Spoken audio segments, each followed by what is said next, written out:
قال النبي صلى الله عليه وسلم إياكم والحسد فإن الحسد يأكل الحسنات كما تأكل النار الحطب রাসূলুল্লাহ সাল্লাল্লাহু আলাইহি ওয়াসাল্লাম বলেন, হিংসা এমন একটা জিনিস,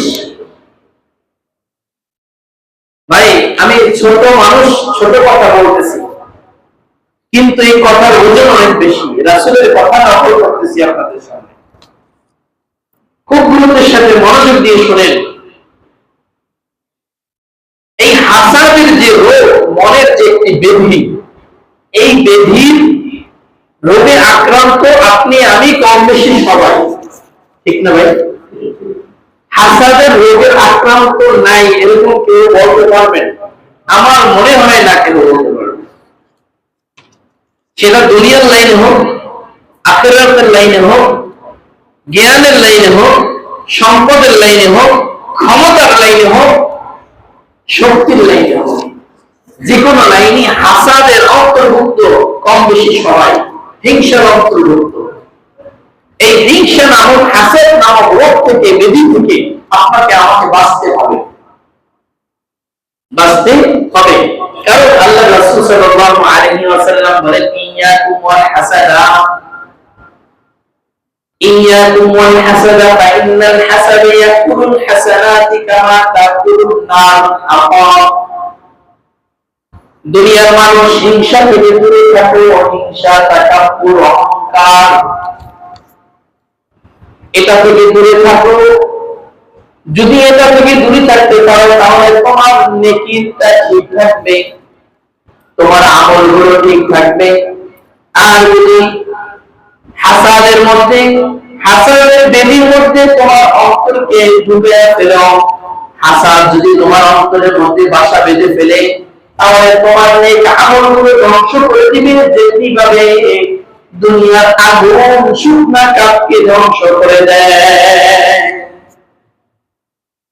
দুনিয়ার মধ্যে যেমন আগুনের মধ্যে কোন শুকনা লাকড়ি যদি দেওয়া হয়, ওই কাঠের টুকরাটা, লাকড়ির টুকরাটা থাকে ভাই, কি হয়ে যায়? কয়লা হয়ে যায়। তেমনি ভাবে কোন অন্তরে যদি হাসাদ জায়গা পায়, হিংসা জায়গা পায়, তাহলে তার নেক আমলগুলো, ভালো কাজগুলো ওই কয়লা যেভাবে, কাঠ যেভাবে আগুন পেলে কয়লা হয়ে যায়, অন্তরের ভিতরে হিংসা, তাকাব্বুর, রিয়া, অহংকার যদি থাকে, তাহলে আপনার আমার নেকিগুলো তেমনি ভাবে ধ্বংস হয়ে যায়। এজন্য রাসূলুল্লাহ সাল্লাল্লাহু আলাইহি ওয়াসাল্লাম হিংসা থেকে দূরে থাকতে বলছেন। হে মানুষ, হে আমার উম্মত, তোমরা হিংসা থেকে দূরে থাকো। যদি হিংসা থেকে দূরে থাকো তাহলে তোমার নেক আমলগুলো ঠিক থাকবে। যদি হিংসা থেকে দূরে থাকতে না পারো, তাহলে কাজ যেমন আগুনকে ধ্বংস করে দেয়, জ্বালায়া কয়লা করে দেয়, তোমার নেকিগুলো হিংসার মাধ্যমে নষ্ট হয়ে যাবে। আল্লাহ রাব্বুল আলামিন সূরা তাওবার মধ্যে বলেন, ইন্নামাল মুমিনুনা ইখওয়া। এক মুসলমান অপর মুসলমানের ভাই স্বরূপ, এক মুসলমান অপর মুসলমানের ভাই স্বরূপ। এখন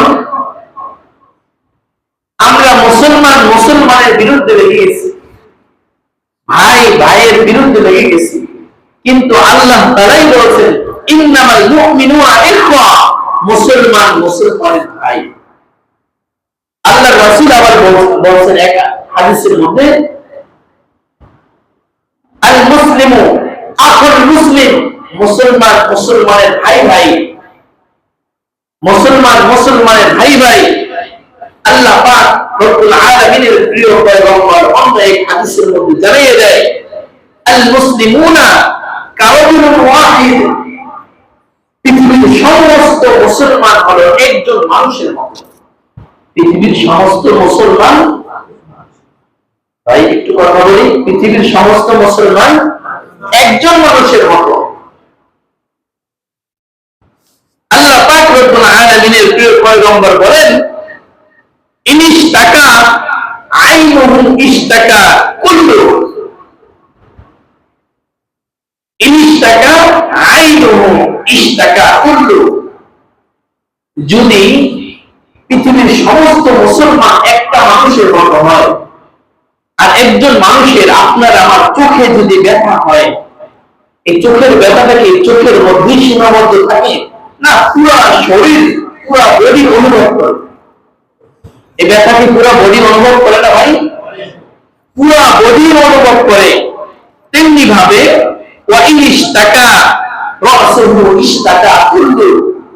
যে একজন মুসলমানের চোখে যদি ব্যথা, একজন মানুষের চোখে ব্যথা হলে পুরো বডি যেভাবে অনুভব করে ব্যথাটুকু, মাথা ব্যথা হলে পুরো বডি যেভাবে অনুভব করে ব্যথাটুকু, তেমনি ভাবে একজন মুসলমান যদি ক্ষতিগ্রস্ত হয়, লাঞ্ছিত হয়, বঞ্চিত হয়, কষ্ট পায়, তেমনি ভাবে পুরা মুসলমানের সেই কষ্ট অনুভব করা দরকার। হিংসা করা যায় না, হিংসা নেকিকে ধ্বংস করে দেয়। হিংসা কাকে বলে?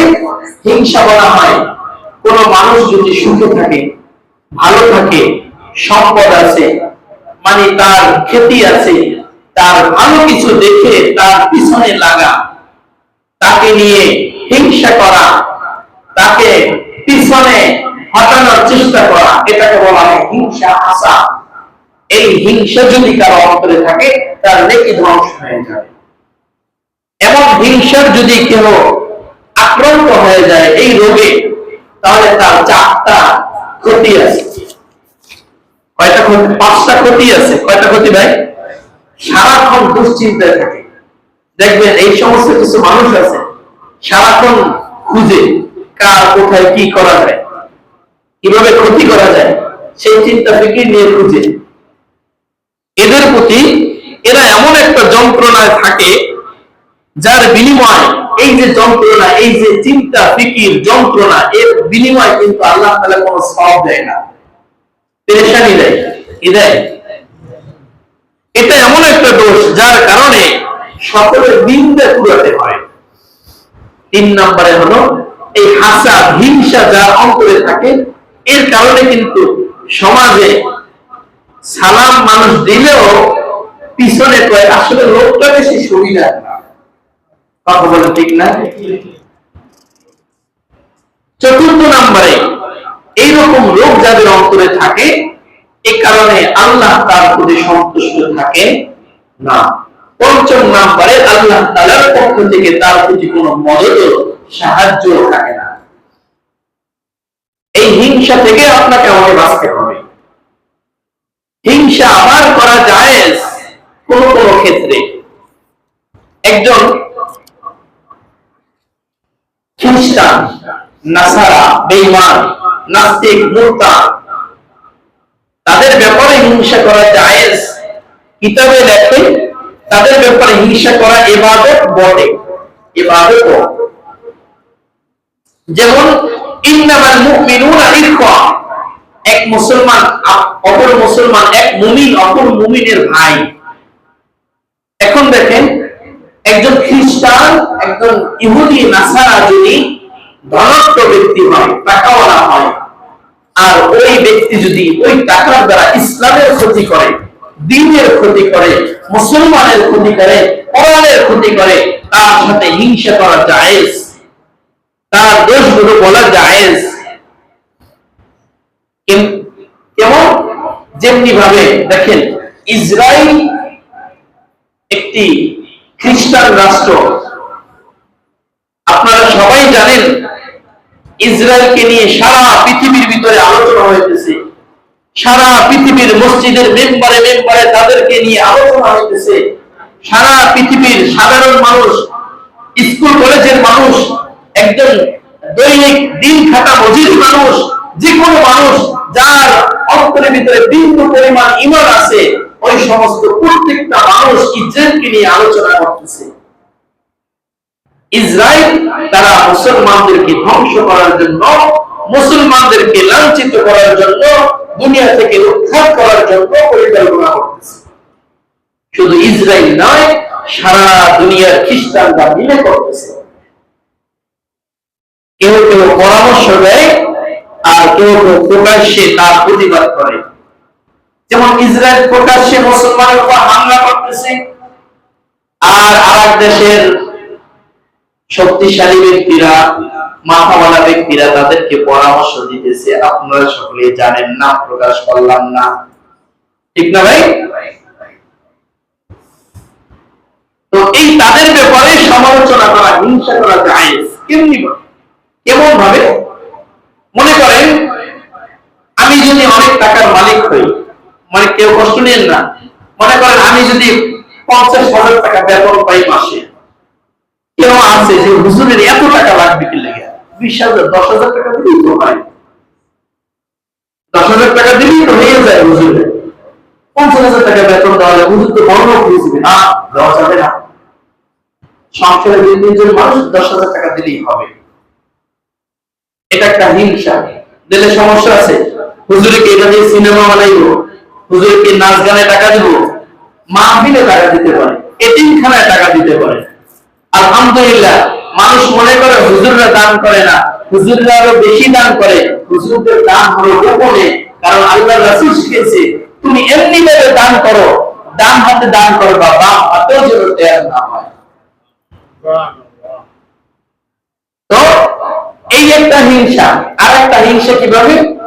একজন খ্রিস্টান যদি বড়লোক হয়, ধনাঢ্য ব্যক্তি হয়, টাকাওয়ালা হয়, সেক্ষেত্রে তার ব্যাপারে হিংসা করা, তার কাছ থেকে পণ্য ক্রয় করা, তার কাছ থেকে ব্যবসা বাণিজ্য লেনাদেনা করা, তার সাথে করা ঠিক নয়। কারণ সে ওই টাকা দিয়ে আপনার আমার বিরুদ্ধে আবার কাজে খাটাবে। ঠিক না ভাই? এজন্য সারা দুনিয়ায়, সারা দেশে মুসলমানের ডাক আসছে, ইহুদি খ্রিস্টান নাসারাদের কোন পণ্য আমরা ব্যবহার করব না, কোন জিনিস আমরা ক্রয় করব না। যেমন 7 আপ, আপনার আমার খুব পরিচিতি। 7 আপ ছাড়া আপনার আমার সমাজ চলেই না। কিন্তু 7 আপের বিকল্প অন্য প্রোডাক্ট আছে বাংলাদেশে, যেমন মোজো। আকিস গ্রুপের অনেকেই আছে। আকিস গ্রুপের যে মালিক, উনি একজন ভালো মানুষ, সৎ মানুষ। উনি ওনার ব্যবসার ক্ষেত্রে আমার জানা মতে আলেম ওলামাদের পরামর্শে সবকিছু করে। জানেন এটা? হাজার হাজার কোটি টাকার মালিক আকিস গ্রুপের যে চেয়ারম্যান, ওনার পরামর্শ হলো আলেমদের সাথে, আলেমদের পরামর্শে উনি ব্যবসা পরিচালনা করেন। এজন্য আমরা দেশীয় পণ্য ব্যবহার করব, দেশীয় জিনিস কিনবো, বাহিরের কোন জিনিস ক্রয় করবো না। এরকম অনেক চাট বাজারে মোড়ে মোড়ে দিয়ে দিয়েছেন। আগামীকালকে ঢাকাতে বাংলাদেশের বড় বড় ওলামায়ে কেরামদের নেতৃত্বে এর প্রতিবাদ সমাবেশ হবে। সারা বাংলাদেশে মিছিল হয়েছে, মিটিং হয়েছে, প্রতিবাদ জানানো হয়েছে। আপনার আমার অন্তরেও এর ঘৃণা প্রতিবাদ জানানো দরকার সর্ব অবস্থায়, ইমানি দায়িত্ব। ঠিক কিনা বলো? কারণ আপনার আমার টাকা নিয়ে, আপনার আমার সম্পদ নিয়ে ইহুদি খ্রিস্টানরা আপনার আমার উপরই, মুসলমানের উপরই আবার যে অত্যাচার করবে, অবিচার করবে, এটা আমরা ইমান থাকতে হতে দিব না। একজন ফিলিস্তিনি ছোট্ট এক বোনের সাক্ষাৎকার সাংবাদিকরা তুলে ধরেছে। দেখেন তাদের কষ্ট আর ইমান কেমন। যেমন ইমান মজবুত, তেমন তাদের পরীক্ষা অনেক কঠিন। এক ছোট্ট বোন বলতেছে, আল্লাহ তুমি আমাকে তাড়াতাড়ি শহীদ করে দাও, কারণ আমরা ক্ষুধার যন্ত্রণায় টিকতে পারতেছি না, বাঁচতে পারতেছি না, আমাদেরকে শহীদ করে দাও। আমরা শুনেছি, জানছি যে জান্নাতে তুমি খাবার রেখেছো সুস্বাদু, দুনিয়ার ক্ষুধা নিবারণ হচ্ছে না, আমাকে শহীদ করে দাও, আমি জান্নাতে খাবার খাবো। আল্লাহু আকবার! কেমন ঈমান! এজন্য আমরা হিংসা করব জায়গা মতো, একে অপরকে বিপদে ফেলানোর জন্য না। একে অপর ভালো আছে, সুন্দর আছে, ভালো ব্যবসা করতেছে, ভালো চাকরি করতেছে, ভালো সুনামের সাথে আছে, তার ব্যাপারে হিংসা করে নিজের নেকগুলো নষ্ট করবো না। হিংসা করবো ইহুদি খ্রিস্টানদের ব্যাপারে, নাসারাদের ব্যাপারে, যারা মুসলমানকে ধ্বংস করতে চায়, ইমানকে ধ্বংস করতে চায়। এই আজকে দেখেন শুধু ফিলিস্তিন আর গাজার মুসলমানের উপরে আক্রমণ না, এই আক্রমণ আস্তে আস্তে আপনার আমার দেশেও চলে আসবে। এই বিপদ সারা দুনিয়ায় ছড়িয়ে পড়বে। এজন্য ঈমানকে মজবুত করা চাই, ছেলে সন্তানদেরকে এগুলো শিক্ষা দেওয়া চাই যে ইহুদি খ্রিস্টান বেদিনদের সাথে আমাদের কোনো সম্পর্ক নাই। আল্লাহ পাক রব্বুল আলামিন আমাদেরকে হিংসা থেকে, হাসাদ থেকে আল্লাহ পাক রব্বুল আলামিন পাকসাত করুন। সময় হয়ে গেছে, ছোট্ট একটি সাহাবীর ঘটনা বলি। সাদ ইবনে আবি ওয়াক্কাস রাদিয়াল্লাহু তাআলা আনহু, তার ব্যাপারে রাসূলুল্লাহ সাল্লাল্লাহু আলাইহি ওয়াসাল্লাম সাহাবীদেরকে মজলিসে বসে বলতেছেন, একজন সাহাবী মসজিদে প্রবেশ করবে, তিনি জান্নাতি। এই কথা বলার পর সাহাবারা কয়েকজন খুব বিচক্ষণ ভাবে খেয়াল রাখলেন যে কোন সাহাবী এখন প্রবেশ করে, দেখতে হবে যার ব্যাপারে জান্নাতের সুসংবাদ দিয়েছেন রাসূল। আবি ওয়াক্কাস রাদিয়াল্লাহু তাআলা আনহু, সাদ ইবনে আবি ওয়াক্কাস, তাকে সবাই নজর করলেন। তিনি ঢোকার পর একজন সাহাবী মজলিস শেষে তার পিছু পিছু বাড়িতে গেলেন, গিয়ে বললেন, ভাই আমি তোমার বাড়িতে 3 দিনের মেহমান হতে চাই।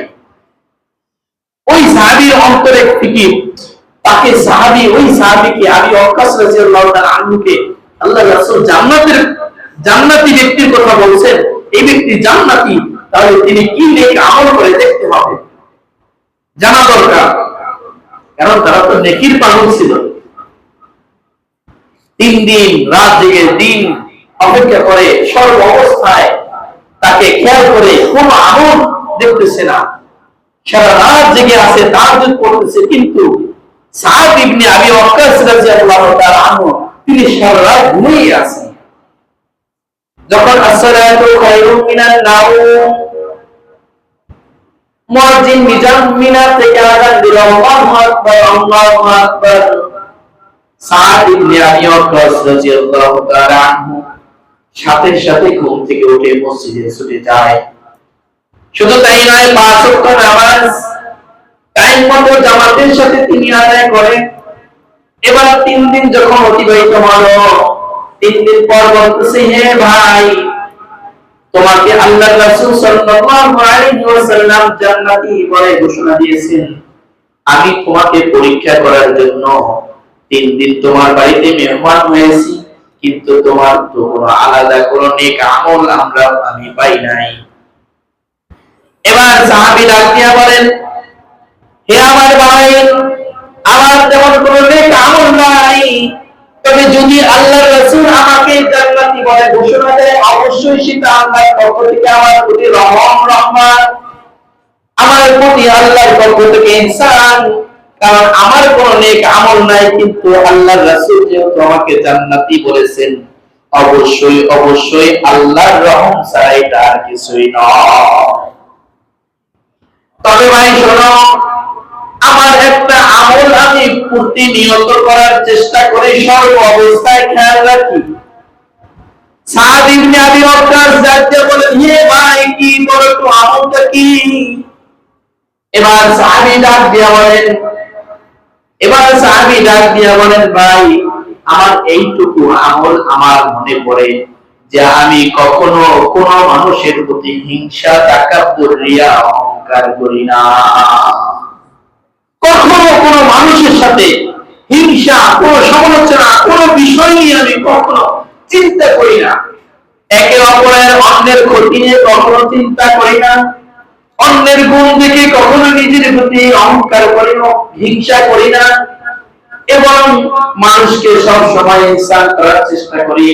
শুধু তাই নয়, আমি সব সময় কম কথা বলার চেষ্টা করি। এজন্যই আল্লাহ রাসূল বলেন, মান সামাতানা যা, যে কম কথা বলে, যে চুপচাপ থাকার চেষ্টা করে, সে হলো নাজাত প্রাপ্ত। চুপচাপ থাকা যেই ব্যক্তি কম কথা বলে, তার ভুলও কিন্তু কম হয়। শুধু এইটুকুই আমল আছে, আর কোনো আমল নাই। দেখেন, ওই ব্যক্তির আমল কতটুকু। এজন্যই আশারায়ে মুবাশশারা, যেই 10 জন ব্যক্তির ব্যাপারে রাসূল সাল্লাল্লাহু আলাইহি ওয়াসাল্লাম জান্নাতের সুসংবাদ দিয়েছে, তার মধ্যে সাদ ইবনে আবি ওয়াক্কাস রাদিয়াল্লাহু তাআলা আনহু একজন। এজন্য আমরা হিংসা, রিয়া, অহংকার, তাকাব্বুরি থেকে আল্লাহ পাক যেন আপনাকে আমাকে বাঁচিয়ে রাখে, আপনি আমি যেন বাঁচতে পারি, সেজন্য সবাই চেষ্টা করব ইনশাআল্লাহ। আল্লাহ পাক রব্বুল আলামিন আপনাকে আমাকে আমল করার তৌফিক দান করুন। আর আমরা ইসরায়েলের সমস্ত পণ্যকে, এই সেভেনা, কোকা-কোলা, বাটা, তারপরে আপনার পেপসি, তারপরে বিভিন্ন লিভারের যে মালগুলো, ক্রিম, এই ফেয়ার লাভলি, হ্যান্ডস্যাম, তারপরে সানসিল্ক, ডাব ইত্যাদি ইত্যাদি যেগুলো আমাদের পরিচিতি বেশি, এগুলোই তাদের প্রোডাক্ট। এজন্য এর বিকল্প যে প্রোডাক্ট আছে, আমরা দোকানে গিয়ে জিজ্ঞেস করবো, ভাই এর বিকল্প কি ভালো প্রোডাক্ট আছে আমাদের দেশীয় প্রোডাক্ট? আমাদের দেশের মানুষকে বড় লোক বানাই, তারা আমাদের দেশকে নিয়ে ক্ষতি করবে না, আশা করি ইনশাআল্লাহ। এজন্য আমরা এগুলো দেখে দেখে ইনশাআল্লাহ ক্রয় করব ইনশাআল্লাহ। এটা আমাদের ঈমানি দায়িত্ব। কি দায়িত্ব ভাই? আপনি আমি কি ইসরায়েলের বিরুদ্ধে একটা বোম ফলাইতে পারবো? যুদ্ধ করতে পারবো? যাইতে পারবো? তাদেরকে কিছু বলতে পারবো? এভাবে যদি আপনি আমি প্রতিবাদ করি, এটাও আপনার আমার ঈমানি দায়িত্ব, একটা তাদের প্রতি ঈমানি দায়িত্বের একটা অংশ গ্রহণ করা। এজন্য আল্লাহ পাক রব্বুল আলামিন আমাদেরকে বুঝে বুঝে আমল করার তৌফিক দান করুন। আলহামদুলিল্লাহ।